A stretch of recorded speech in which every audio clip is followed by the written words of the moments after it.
హుజూరాబాద్ నియోజకవర్గంలో ఎమ్మెల్యే కౌశిక్ రెడ్డి తీరుపై పార్టీ సీనియర్లు అసంతృప్తి వ్యక్తం చేస్తున్నారు. ఎమ్మెల్యే కౌశిక్ రెడ్డిని భరించలేమంటున్నారు. నిన్న రాత్రి నియోజకవర్గంలోని బీఆర్ఎస్ సీనియర్లు జంబికుంట శివార్లో రహస్యంగా సమావేశమయ్యారు. కౌశిక్ రెడ్డిపై అసంతృప్తితో కాంగ్రెస్లో చేరేందుకు సిద్ధమవుతున్నట్లు తెలుస్తోంది. అయితే ఇప్పటికే కాంగ్రెస్ నాయకత్వంతో సంప్రదింపులు జరిపినట్టు తెలుస్తోంది. సీఎం సమక్షంలో అధికారికంగా పార్టీ మారే అవకాశం ఉందని ప్రచారము జరుగుతోంది.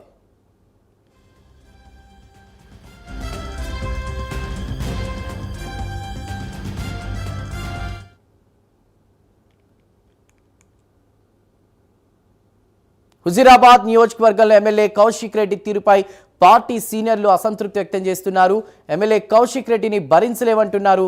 నిన్న రాత్రి నియోజకవర్గంలోని బీఆర్ఎస్ సీనియర్లు జమ్మికుంట శివార్లో రహస్యంగా సమావేశమయ్యారు. అయితే కౌశిక్ రెడ్డిపై అసంతృప్తితో కాంగ్రెస్లో చేరేందుకు సిద్ధమవుతున్నట్టు తెలుస్తోంది. ఇప్పటికే కాంగ్రెస్ నాయకత్వంతో సంప్రదింపులు జరిపినట్టు సమాచారం. సీఎం సమక్షంలో అధికారికంగా పార్టీ మారే అవకాశం ఉందని కూడా ప్రచారం జరుగుతున్న నేపథ్యంలో ఇదే విషయానికి సంబంధించి పూర్తి వివరాలు మా ప్రతినిధి రాజు అందిస్తారు. రాజు, కరీంనగర్ జిల్లా హుజూరాబాద్ నియోజకవర్గంలో బీఆర్ఎస్ పార్టీలో విభేదాలు బగ్గుమన్న పరిస్థితి అయితే కనబడుతోంది. జమ్మికుంట శివార్లోని ఓ వెంచర్ లో నిన్న రాత్రి బీఆర్ఎస్ చెందిన సీనియర్ నాయకులు రహస్యంగా సమావేశమై కీలక చర్చలు జరిపినట్లయితే తెలుస్తోంది. అంటే ఈ సమావేశానికి మాజీ మున్సిపల్ చైర్మన్లు, మాజీ సర్పంచ్లు, కీలక స్థానిక నేతలు సుమారు ఒక 100 మంది హాజరైనట్లయితే తెలుస్తుంది. ముఖ్యంగా 5 మండలాలకు చెందిన సీనియర్ నాయకులు పెద్ద సంఖ్యలో పాల్గొన్నట్లయితే సమాచారం. అయితే ఈ సందర్భంగా ఎమ్మెల్యే పాడి కౌశిక్ రెడ్డి తమపై కక్ష సాధింపు చర్యలకు దిగుతున్నారని అయితే నేతలు ఆవేదన వ్యక్తం చేస్తున్నట్లయితే తెలుస్తోంది.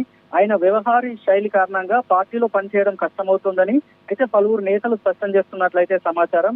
అలాగే ఎమ్మెల్యే ఒంటెద్దు పోకడలతో వ్యవహరిస్తున్నారని, పార్టీ కోసం కష్టపడిన వారు పట్టించుకోవడం లేదని, తనకు అనుకూలంగా ఉండే వారికే ప్రాధాన్యం ఇస్తున్నారనే విమర్శలు సైతం ఈ సమావేశంలో గట్టిగా వినిపించినట్లయితే తెలుస్తోంది. ఇక ఇటీవల జరిగిన మున్సిపల్ చైర్మన్ ఎన్నికల సందర్భంలో కూడా ఇచ్చిన హామీలను నిలబెట్టుకోలేదని, కొంతమంది నేతలను కూడా మోసం చేశారనే ఆరోపణలు సీనియర్ల మధ్య చర్చకు వచ్చినట్లయితే కూడా సమాచారం.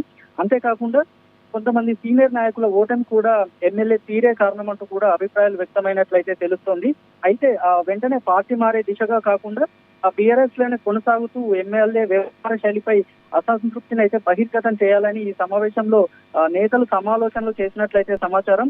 ఇక మరోవైపు కొంతమంది నేతలు కాంగ్రెస్ నాయకత్వంతో సంప్రదింపులు జరిపినట్టు కూడా ప్రచారం అయితే జరుగుతుంది.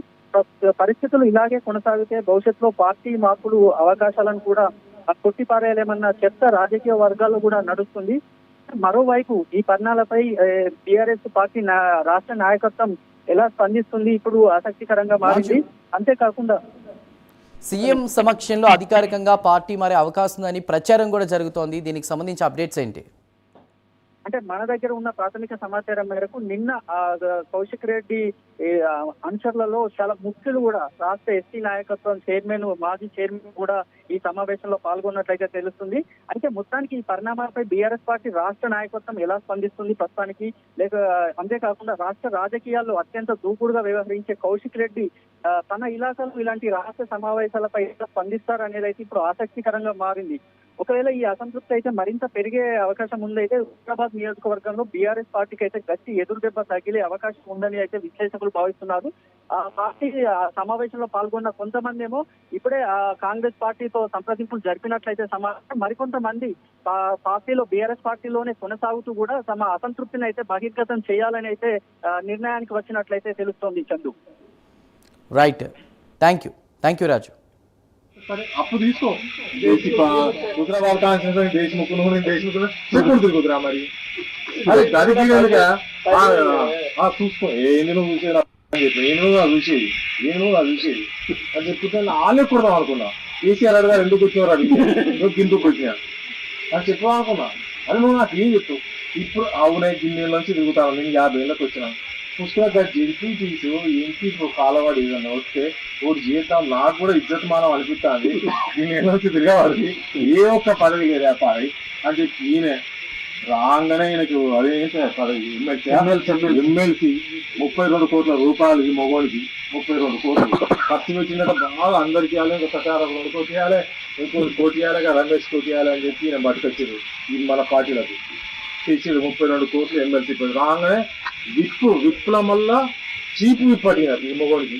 చీపు ఎందుకైనా చీపు అంటే రికామ్ ఉండదు ఈయన దేనికి చీపు ఇప్పు పెట్టారు ఆ రోజు నేను సత్యంగా హైదరాబాద్ అసలు ఇక పలరాశ పని పోతే అన్న నన్ను ఇచ్చినట్టున్నారు ఇక్కడికి పోతే నీ ఇక్కడనే ఉండాలి అని చెప్తున్నారు ఇదే పదం అని ఉన్నాడు చీపు ఇప్పు కూడా పెట్టారు ఇదేం తాడిపోతే సరే అప్పు తీసుకో హుజరాబాద్ కాన్స్టిట్యూషన్ దేశముఖ్ చెప్పుడు తిరుగుతురా మరి అది దానికి చూసుకో ఏంది నువ్వు చూసేది నేను చూసి అని చెప్తే వాళ్ళే కొడదాం అనుకున్నా కేసీఆర్ గారు ఎందుకు వచ్చేవారు అడిగి నువ్వు కిందకు వచ్చినా అని చెప్పాలనుకున్నా అని నువ్వు నాకు ఏం చెప్తావు ఇప్పుడు అవునాయి గిన్నెల నుంచి తిరుగుతాను